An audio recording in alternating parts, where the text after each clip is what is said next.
Good Tavach. This is Gemara and Moed Katan Daf Dalit, and today's share has been generously sponsored by a close friend of the Daf as a schos Ziva Gagoin for Rachel Bas Dina Mir Tashem. The learning of the entire Chabura should bring a tremendous Yeshua, a tremendous schos Shidduch for Rachel Bas Dina. She should find her Ziva Gagoin Bekarev Mamish, as well as learning Shuvas for Hashem Shal Yosben Yeveder for Avram ben Rachel Adeh Shimshon ben Chana Avisha Avigail Perel Bas Esther Michal Mordechai ben Nachman Leva Miriam Gabriela Bas Bluma Yisrael Yitzchak ben Dina man of Vega Chaim and Sar Salman Sivan Reizes Herbas Cananda Ita Basimas Chaysa Yisrael Memindel Eliezer Paris Shalei Shalmas Naomi Shafigu Shulchan Shmom until Din Kharizm Chayvas Mina Dineno Shemina Sivu Gavara Rivka Bas Hashem Nafsid Michlas Amr Miakoit Sar Bas Kilo Besoich Sha'ar Chadi Yisrael, and finally as a Choshadav Shulchan the version remember as he is good as a translation and Rakal Merkavs of Shinda Sikavas of Shinda Shem and Chaya Shlomo Levizave Ofik Ben Teli. We're picking up on the top of Dalit Omid Aleph. We're in the middle of a flow. We had to stop because this goes all the way into today's daf. So let's remind each other where we're holding. On the top of Daf Dalit, we picked up at the bottom of Gimel Abiz the opinion of Rabbi Akiva, asking what do we do with the psukim. And Rabbi Akiva explained, as you see in the top of the Amid, that the 6th year that enters into the 7th year, the Katzir Shel Shviyah Sheyatzal Moitzaishi, it's the bookends, the pre-Shemitah and the post-Shemitah. That's what you need the pasuk for. Rabbi Shmuel said no, that Macharish Rikot Avchatz Rishos Yotek Ksir Omer, which is a mitzvah, a special din, which we've seen many times, that the Ksir Omer is a mitzvah to cut it, and as Rashi points out 3 lines to the top, even if you find the grain already harvested, you still have a special din to cut it down. Says Elo Amar Rav Nachman bar Yitzchak, therefore we answered. And the question was that according to Rabbi Akiva, he learned it out from a pasuk that there's an Isser, you have to stop pre-Rosh Hashanah from plowing 30 days prior. So therefore the question was, what did the Halach L'Moshe Sinai teach you? It must have been the Halach L'Moshe Sinai bumped it backwards to Pesach to Shavuos. So says the Gemara, Elam Rav Nachman bar Yitzchak comes along to explain that really the Halach L'Moshe Sinai and the Psukim teach us the same din about the 30 days. Why? Elam Rav Nachman bar Yitzchak, 4 lines to the top of Dalet Amud Aleph. Ki gemiri elchazal lemishra yelada. We need 2 psukim to teach us the same din for 2 types of entities, 2 types of species. 30 days before Rosh Hashanah, you have to stop plowing. For what? Yulada, a young sapling. That's what we need. That's what we need the Halach L'Moshe Sinai for. As the Halach L'Moshe Sinai said, Eser Netiya is the 10 young saplings, and the pasuk is needed L'Meiser Zekena for the older already grown plant, that it's also forbidden from 30 days prior. Ask the Gemara 1 second. Process of elimination. I don't understand. If the Halach L'Moshe Sinai says you're allowed to continuously plow the young saplings, so obviously only that you could continue, but the larger ones you're not allowed to. So why do we need a separate pasuk for that? Then says the Gemara, you're right, and therefore we have a new way of explaining this Halach L'Moshe Sinai and the pasuk with regard to when you have to stop plowing pre-Rosh Hashanah, pre-Shemitah, how much time prior. Says the Gemara, L'Hilchos al Rabbi Yishmael Krai Rabbi Akiva. At the end of the day, says the Gemara, we could split the 2 in half. We have Rabbi Akiva, he needs the pasuk, as the Gemara on the top of the Amid said, that the pasuk teaches me that you have to stop 30 days prior. The Gemara said, according to Rabbi Yishmael, you don't need that pasuk. Why? Because according to Rabbi Yishmael, he used the pasuk for a different din. He used the pasuk for the din of that it's a mitzvah, you always have to perform the ksira. So according to Rabbi Yishmael, that's where we need the halacha L'Moshe Sinai. They teach us according to Rabbi Yishmael, you stop 30 days beforehand. And obviously this answer is a bit difficult. The Rishonim do take issue that each opinion, how do they deal with the other one, and it should come out that there's something extra over here. And that is a valid point, but for now, let's move on. Says the Gemara, and again, if you remember, the reason we got into this whole discussion on the bottom of yesterday's Gemara of Gimel and Beis was in dealing with the factor of Gamliel's Bezdin nullified a decree that was made by the Bezdin of Beis Shammai Beis Hillel. And the question there was, how? we know that one Bezdin cannot nullify something from a Bezdin that's greater than them. And who can be greater than the Bezdin of Beis Shammai, Beis Hillel? And that's where we got involved, the fact that it didn't really nullify it. There was a Lach L'Moshe Sinai. They based it on Psukim, etc. But now, going all the way back to that original question, 7 lines from the top of Daled Amud Aleph, Rav Yochanan Amar, Rav Gamliel Beis Dino Midaraisa Batel Luhu. Says Rav Yochanan, a fascinating idea that when Rav Gamliel and his Bezdin, they got rid of and they nullified this halacha that you have to stop before Rosh Hashanah. How did they do that? How do they do it? They did it from a din daraisa. Says the Gemara, what do you mean? My time, where did Rav Gamliel learn out? Where did Rav Gamliel have a source, a makar, that in the Torah you could get rid of the din, get rid of the takana of Beis Shammai Beis Hillel? Says the Gemara, Gomer Shabbos, Shabbos, mi Shabbos Bereshis. Gzera Shava between Shabbos of Shemitah to Shabbos of the creation of the world. Mala Halon, when it comes to the 7th day of creation, Hi Asura, only Shabbos is forbidden. We're walking away from Shabbos right now, and on Motzei Shabbos, Hi Asura. Lefanel, Ulachra Motar. You're allowed to do malacha till Shabbos starts and after Shabbos ends. Of course, let's just parenthetically point out, it doesn't mean you can do malacha until Shkia. This is the din of Teisefes Shabbos. You have to stop a few minutes, 2-3 minutes before Shkia. Important to realize. But says the Gemara that just like on the Shabbos of the creation of the world, when are we forbidden? When is Shabbos? Only the entity of Shabbos. Before Shabbos and after Shabbos is mutar.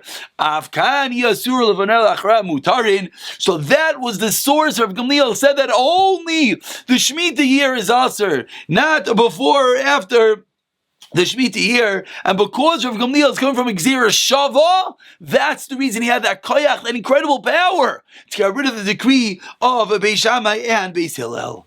Asks the Gemara, 1 second. Maskavla Rav Ashi, Man Damer Hilchasa. We have a machlekes, which was the beginning of today's year of Gamliel. Rav Akiva and Rabbi Yishmael, whether the source is from the Torah, Apostle, or whether the source is Allah L'Moshe Sinai.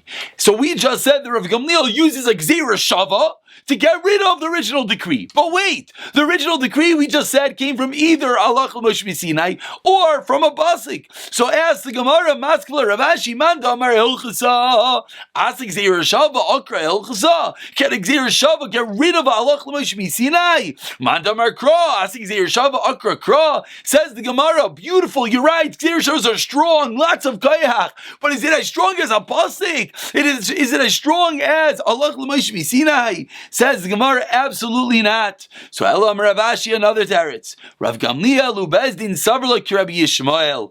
Ta'amar hilchas gemirila. Really, they are like Rabbi Yishmael, that is Allah L'Moshe Sinai. But they held that what was the Allah L'Moshe Sinai? V'chi gemir hilchasa bizman shebis hamikdash kayom. Domya denizach hamayim, similar to denizach hamayim. Avlan shein kayom. Loi, there was no such halacha, and that's the reason why they were able to rescind the halacha. Not because they disagreed with the original decree. No, they understood that what was the original decree? What was the halacha mishmisin? And of course, the issue comes to the fact that Allah L'Moshe Sinai is all orally transmitted. There's nothing in text to go look it up. But because of that, they understood that the original decree was only while the Beis Hamikdash was around. When it was not, the decree fell off, and that was the reason why Rav Gamliel was not getting rid of a din daraisa. No, he was relearning or explaining the way that he understood the halacha l'Moshe Sinai.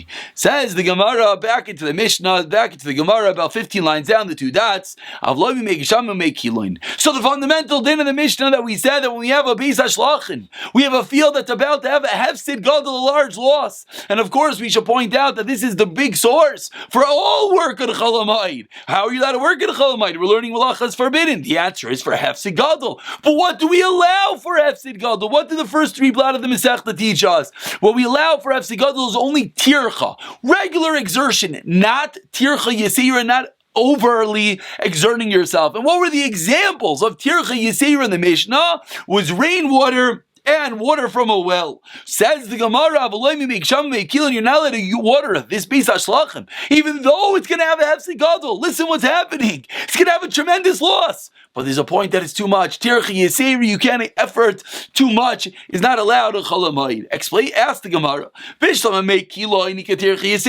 I understand that a well water there is tircha yisera, it's very deep, and therefore to get out the water is a lot of exertion. Ela make shamim asked the Gemara, my tircha ika, what's the big deal to water your field from rainwater? Amar Avilah, Amar Rav Yechon, gezerah make shama to make kilon. Says Rav Allah, you're right, there isn't such a big deal, but we make a decree, we don't want to allow you to use rainwater, because you might come to use the well water, and the well water is a lot of exertion, and because of that, we don't even allow you to use the rainwater. Answer number one. Answer number two, Rav Ashi Amar Megsham Gufayu Lidei Mekilanasu. Not that it's a gezerah, it's a rabbinical decree that you might come to that. No. Says Rav Ashi that when you use rainwater, the normal and natural process is once you're using the rainwater to water the field, what's the next step?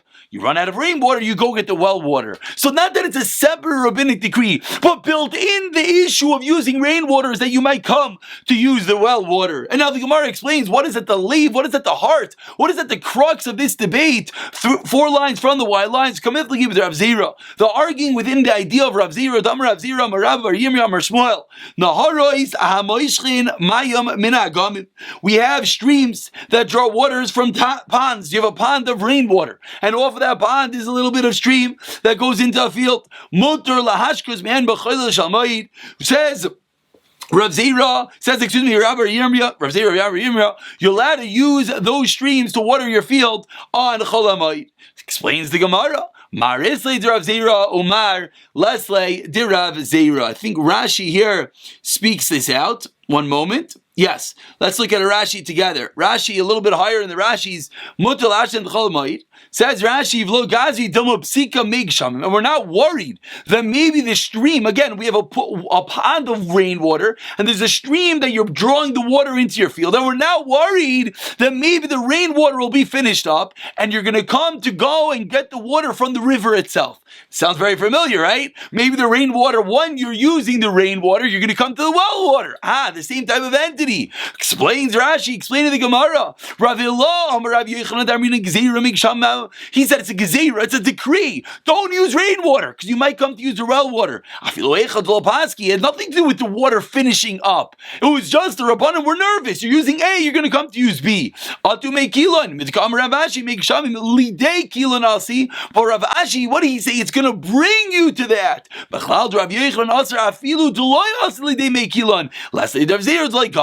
And that's going to be the machlekes why the older Rav Zira. Is it a new rabbinical decree, or is it that concern, like we're saying over here, that maybe the river will dry up and you're going to come to use the larger body of water, which is the same concern by us, that maybe you're going to finish the rainwater and you're going to come to use the well water. Says the Gemara Gufa on the first wide line. Amar Rav Zira, Amar Rabbi Yirmiyah, Amar Shmuel, the din that we just said. You have a pond of rainwater, you're allowed to draw out that stream, you're allowed to use that stream that comes from there to water your field in Chol HaMoed. But you're not allowed to use rainwater, and you're not allowed to use well water. Why? Because the reason is that, one second, because what's going to happen? You might run out of that water. So ask the Gemara, I don't understand. Why aren't we also nervous? Meaning, we're asking within Rav Zira. What did Rav Zira say? That you're allowed to use the water that's coming off the pond. Ask the Gemara, I don't understand. Our Mishnah said you can't use rainwater or well water. Why not? Because we're afraid it's going to get used up. So you, Rav Zira, why weren't you concerned not to use the stream off of the pond that it might get used up? Amarle Rav Yirmiyah Brei said, Amarle, he said, Yirmiyah Bri, Yirmiyah my son, Hani Agamim de Bavel Kamaya del Paski Dami. Science fact, he explained, our ponds over here, our streams that come from the ponds, it doesn't stop. There's so much water. That's why we're not concerned. Meaning, you asked a very good question. And in truth, the two cases should be comparable. But our ponds, our streams have so much water, nothing to be concerned. Tana Rabbanan says the Gemara 5 lines into the wide lines, Dalet Amid Aleph. We have ditches and pools that are filled with water before Yantiv. Not allowed to use them. But let's say there were and Amas Hamayim, there's a water canal that goes from between these two entities, then mutter, then you're allowed to use it. So again, we have these pools and these ditches you can't use, but if there's an Amas Hamayim coming off of it, then you're allowed to use it. The basic reason Rashi is saying, because you have an extra reason, Rashi says, Bein Breichas Halalu, between these two ditches or wells, there's a canal, then you're allowed to water that. Why? Because if the rainwater finishes up, you always have the extra canal, the extra ditch that goes between them to allow you to water your field, so there is no concern. Amar Rapapa comes in Rapapa Visha Ruboy Shal Oisa Sadeh Shaisa Meoisa Amas Hamayim. Says Rapapa caveat, but it's only if the majority of that field could be watered from that Amas Hamayim, from that canal. Then I understand, because then there's no concern. Ravashi argues and says no. Avishain Ruboy Shal Sadeh Shaisa Kiman Decha Mashcha Asya, because what's he doing? Since the water keeps on coming and coming, Meimar Amar, you know what he's going to say to himself? Because there's always a lot of water running between these two entities. What's going to be the problem? One well will be finished up, and say there tomorrow more water is going to come. What, I'm going to go do forbidden malacha? I'm going to go bring extra water? I'm going to start digging ditches and stuff? No way! I'll just let it come tomorrow. So there's nothing to be concerned about. So that's why Rav Ashi explains you're allowed to use these entities on Chol HaMoed. Tana Rabbanan, continuing the theme of watering fields, Breicha Shenaitefes Mayim Misadeh Beis Hashlachim, a pool in which there's water trickling off of the pool into an irrigated field, the Beis Hashlachim, Zu Mutar Lahashin Menusadeh Beis Hashlachim Acheres. You're allowed to take that water and you're allowed to water with it another field that needs the water. Vaha Avida de Pascha, asking about the same kasha, why are you allowed to do that? It's going to eventually get used up, and we just said whenever there's a concern that something's going to get used up, you should not use the original entity because you're going to come to do forbidden malacha. So over here, why are we allowing you to use it? No, the case is that it's still trickling on the top. So even after you pull the water down to the second field, there's no concern because there's always the original trickle of water that's coming through. And it's only when the original spring did not stop running. If the original spring stopped running, then we have a concern. Tanya, and again, I know the difficulty here is we don't really understand in the ditch and the well and the spring and the trickling and it is and it's not. But we have to get to the basic klal and the aside of what we're seeing over here is the level of concern that one has to be. Wait, maybe you're going to come to do something else. Maybe it's going to dry up. You have another safeguard, then it's okay, etc., etc. Tanya says the Bryce we have two rows in a field, one above another. You're not allowed to draw water yidla from like a pail. You're not allowed to draw water from the lower one and water the upper row. Yes, sir. Yisrael came more than this. I'm Rav Elazar, Rav Shimon. 5 lines from the bottom of the Amid. Afilu aruga achas. One row. The row is, you have something, it's sort of a flower bed or whatever thing growing, and you have a row, and then it dips down. Says that, what are you not allowed to do? You cannot take water from the bottom and raise to the top. Again, because these are cases of tircha yisira, too much exertion on the Chol HaMoed. Tanarab on it. Madlin yirakas and you're allowed to water the vegetables to eat them. But if you're watering the vegetables to make them better, usher, that is forbidden. And here, this is the beginning of another very important heter. Why are you allowed to do something in Chol HaMoed? You're doing it l'tzarich achila. You're doing it for the fact that you're going to eat it right now. Says the Gemara, Ravina v'Rav Teisvav ka'azli bo'orcha. They were going in the road. Chazla ugav. They saw a man, Davidali davla. They saw someone who's drawing water with a pail in Chol HaMoed, and he was watering the vegetables. B'chali dama'ada. Amar lei Rav Teisvav Ravina leisi mar l'shante. Go put him into chayrim. What's he doing? You're not allowed to water on Yantif. Chol HaMoed. Amar lei v'Tanya. But we learned madli rokas eilechlin. You're allowed to do it if he's doing it for eating.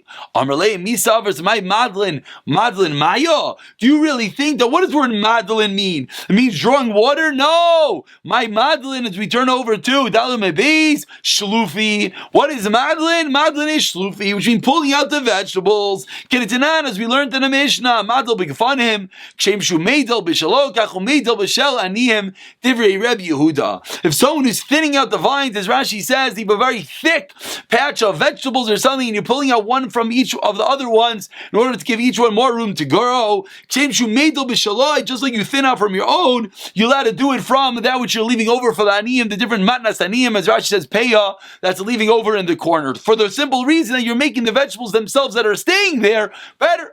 Rav Meir Aimer b'shaloi Rashi v'ina Rashi b'shalaniyim. You're not allowed for the aniyim. But what do we see? We see that has nothing to do with watering. That the word madlin doesn't mean watering. It means to pick out the vegetables. So what's your problem? Amar lei, we learned that a raisa a moment ago. Madlin mayim the yarakas k'dei la'oichlan. Explicit that the word madlin has to do with watering. Amar lei Tanya. If indeed you have a brisa, then I agree with you, and therefore you do have a raya with regard to watering the vegetables on Chol HaMoed. And now we continue. Be nice and ugiyos the gefanim, and you can't make the ugiyos for the gefanim. It says, "You are my ugiyos." What's this? A cookie? What's an ugiyos? Amar Rav Yehuda, no, it's not a cookie. You know what it is? It's binki. It's ditches that you dig around the grapevine so it collects the water, and therefore the water gets saturated into the roots. Tanami hachi elu en ugiyos b'didan shev ikri zeitim. Says the brisa, what are the ugiyos? B'didan. B'didin shav ikri zaitim, when you ditches around the roots of the zaitim, v'shav ikri gefanim, and around the roots of the grapevines. As the Gemara, Eini v'arav Yehuda shar lebnei bar sisai lemevet binki likarmeim. He allowed them to make these ditches for their vineyards, and you're telling me that you're einois in ugiyos. So if ugiyos means ditches, we know Rav Yehuda did not allow it.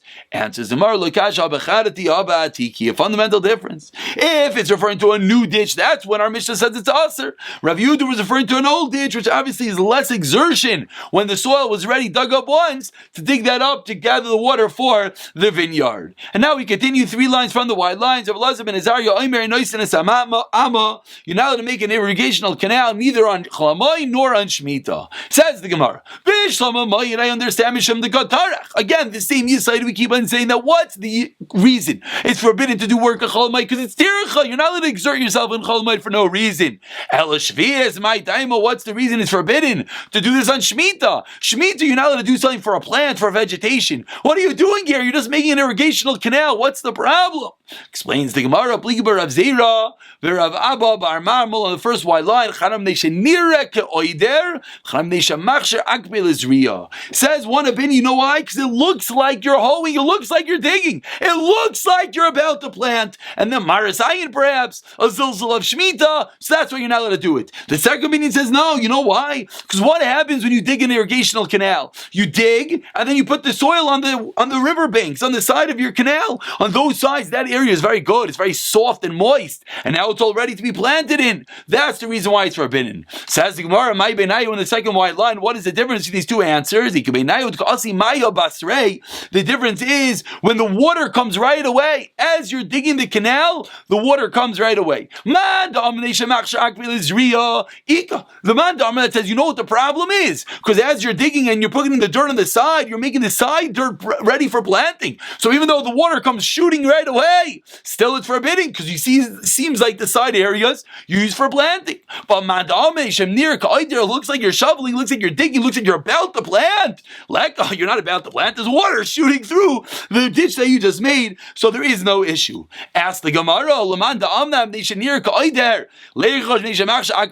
the classical question. According to the opinion that said that the issue is that it looks like you're digging, that it looks like you're about to plant, why isn't he concerned about the dirt on the sides that's ready for planting? A different teretz, because shakal minei v'shadi libroi. You know what the different teretz is? When you're taking out the earth and you're throwing it far away. You're not putting it right next to the canal, and therefore it looks like you're going to plant there. No, you're chucking the dirt far. So according to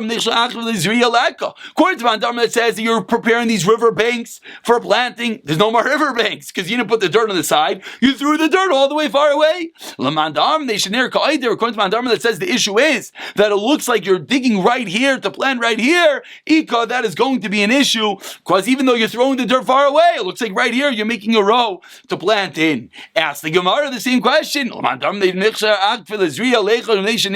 We flip it. So why isn't the opinion that said that you throw the dirt far, so you're not making riverbanks, so it doesn't look like you're preparing the riverbanks for planting, fine, but why isn't he concerned with the ditch itself that it looks like you're planting in this ditch? Answers the Gemara, when you normally dig, how do you dig, says the Gemara, good old-fashioned farmer, how do you dig? dig. You don't dig and chuck the dirt. You dig and you put it right back where you started, and then it makes that dirt very nice and soft to plant on. So if you're going and you're throwing it far away, everyone knows you're not doing to plant because it's an abnormal thing to do. Says the Gemara, it's going to be the same discussion we just had in a little bit of a different version. A Meimer learned that the issue is that it looks like you're digging to plant. And therefore you had a stira in Rav Elazar ben Azariah.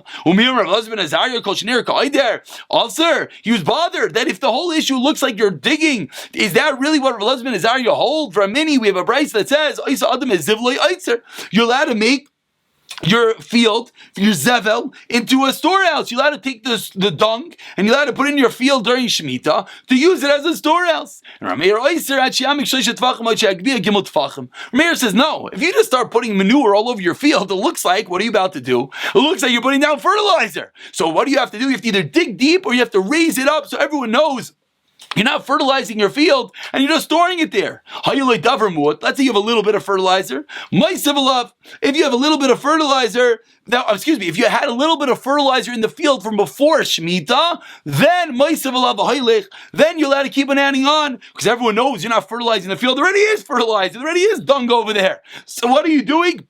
Must be you're just storing it there. Rav Elazar ben Azariah, and this is the point of question. Says Elazar ben Azariah, it's forbidden ad sheyamik shleisha ad sheikbia shleisha or ad sheyitin al sel till you dig deep, till you build it up, or until you put it on a rack. So what do we see? We see that Rav Elazar ben Azariah is telling us that you're allowed to dig 3-inch tefachim down. 1 second. If you're going and digging 3 tefachim down, why are you doing it? To store your dung, to store your fertilizer. But wait, the mere act of digging should look like you're coming to plant near a koyder. If the whole issue Rabbi's learning according to Elazar ben Azariah is why are you not allowed to dig the irrigational canal? Because as you're digging, it looks like you're digging right here to plant here. Why did Elazar ben Azariah allow you to dig down 3 tefachim to save the fertilizer?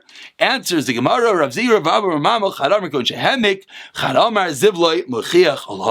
One opinion says that no, it's talking about a case where there already was a little bit of a ditch. So no one's going to suspect what you're doing is making a ditch. You're just making it deeper. That's when he allows it. The other opinion says no. The fact that you're throwing the fertilizer in shows that you're doing it as a storehouse and not potentially for planting. Says the Gemara will go drop further. We said in the Mishnah, you allowed to repair their damaged irrigational canal. Michael Kulkalos, what does it mean? It's damaged. That usually the irrigational canal is 6 tefachim, and now it got filled in and it's 1 tefach. So what are you allowed to do? You allowed to dig down till 6 tefachim, you allowed to dig another 5 in order to restore the irrigational canal. So now the Gemara goes to a bunch of permutations. Says the Gemara, Shita, if it's Chatzi Tefach al Shleisha Tefachim, if originally it was 3 tefachim, again, what's the equation? The equation is, it was originally 6 tefachim, and now it's 1.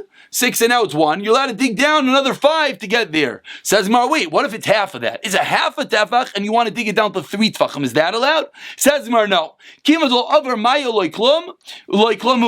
the Gemara, a 3 tefach irrigational canal is not a good irrigational canal. So for the goat to dig, even though in ratio, to dig from a half a tefach to 3 tefachim is the same ratio as dipping from 1 tefach to 6 tefachim, says Gemara, you can't do that. Because you're not doing anything, you're exerting yourself for no reason. It's not going to be a good irrigational canal. Says the Gemara similarly. Let's say it's not 1 tefach to 6 tefachim, it's 2 tefachim to 12 tefachim. Again, the same ratio. Is that allowed? Says the Gemara, no way. It's too much work to dig so deep down.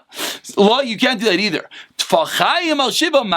What if you're digging from 2 to 7? Explains the Gemara. You're just digging 5 tefachim. So it's the same level of tircha, so therefore it should be allowed. Or maybe no, you're digging an extra tefach, because once you dig 4 and now you're at the 6 tefach line, that's a normal irrigation canal. So why are you going and digging an extra tefach? It sure originally was 7. Why do you need that now? That's excessive tircha. Maybe you shouldn't be allowed. Says the Gemara, great question. We got to wait for Eliyahu Navi for an answer. We'll finish off the day with 2 quick stories. Abaye allowed the people of Bar Hemdach, l'shchufei nara, he allowed them to clear out the river with some debris in the river. He allowed it to clear it out. Rav Yirmiyah similarly, Sharli l'bnei Sakusa, the people of Sakusa, l'mechra nara, also to clean out a river that became clogged up. Tamima, it was clogged up. Ravashi Sharle b'nei Masa, he allowed the people of Masa Mechatzia, Lakduche Nara, he allowed them to also clear away the sand bank for the middle of the river. And Burnitz Amar, and Linahar Burnitz, Amar, he explained, Kivon de Shalsa Minei Rabim, it's a lot of people drink from it, Ke Rabim Damu, is like an entity of the Rabim, Utanan, Oisin Kol Tzarchei Rabim. You're doing it for the public, so these cases, because these are public rivers, they allowed them to clear it out. Why? Because it's a public matter, which was the heter at the end of the Mishnah, that's something for the public you're allowed to do on Chol Hamoed. We'll pick it up from here in the next year, Emir Hashem.